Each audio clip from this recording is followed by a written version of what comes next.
সেই রাজা দেবদত্ত ভাবুথিব ମୋ ବେଣୀ ରାଜକୁମାର ଅକ୍ଷୟ ଅଭୟ ରାଜ୍ୟ ପରିଭ୍ରମଣ କରୁଛନ୍ତି ଆଉ ରାଜ୍ୟ ପରିଭ୍ରମଣ ପ୍ରତ୍ୟାବର୍ତ୍ତନ କଲା ପରେ ରାଜ୍ୟରେ ରାଜା ଅଭିଷେକ କରିବି ତୋ ବଡ଼ ପୁଅ ଅକ୍ଷୟକୁ ଜୀବନରେ ମାରି ଦେଇଛେ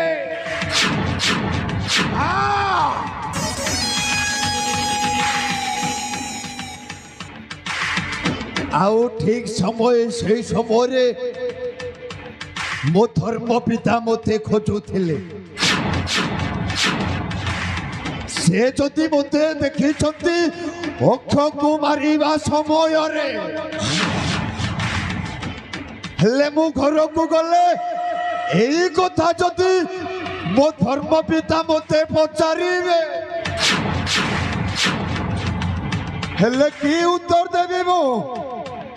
ସଲା ଭାବିଲା ବେଳକୁ ମୁଣ୍ଡ କାମ କରୁନି ଆଉ ସଲା ତା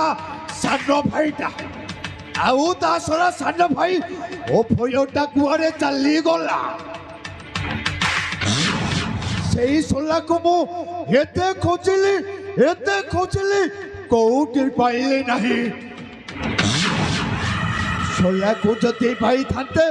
ତାକୁ ବି ଖତମ କରିଦେଇଥାନ୍ତି ଆଉ ଅଞ୍ଜଳି ମୋତେ ବଡ଼ ଭାଇର ସମ୍ମାନ ଦେଇ ଅନେକ ସେବା ଶୁଶ୍ରୂଷା କରିଛି ମୋତେ ଆରେ ସିଏ ଯଦି ଜାଣିବ ମୁଁ ମଣିଷ ଆଣି ଦେଇଛି ବୋଲି ସିଏ ମୋତେ ଘୃଣା କରିବ ଘୃଣା ନା ନା ନା ନା ନା ନା ମୁଁ ଜମା ସହିପାରିବିନି କଣ କରିବି ଏଇ କଥା ଭାବି ମୋ ଛଲା ଅଧା ପାଗଳ ହେଇଗଲିଣି ଆଉ ଗୋଟାଏ ରାତିଟାଏ ଜଙ୍ଗଲରେ ବିତିଗଲା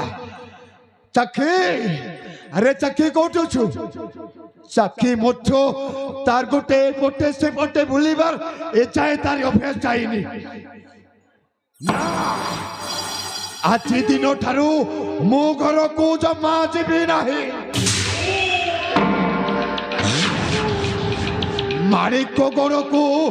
ଯାତ୍ରା କରିବି କରାୟତ କରିବି ସେଇ ମାଳିକ ଗଡ଼ ରାଜ୍ୟ ରାଜା ଦେବଦତ୍ତ ଆସୁଥିବ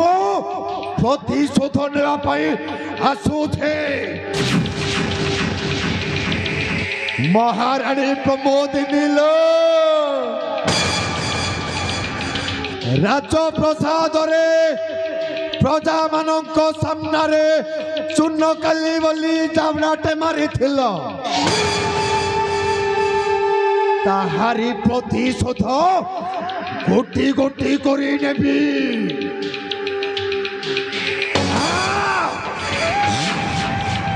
ଏ ବନାଗ୍ନିଟା ଏ ବନାଞ୍ଚଳରେ ହୁତୁ ହୋଇ ଚଲୁଥିଲା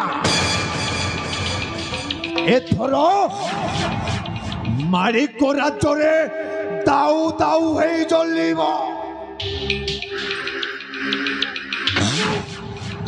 ମୋ ବନାଗ୍ନି কথা কহে সিধা কাম করে বঙ্কা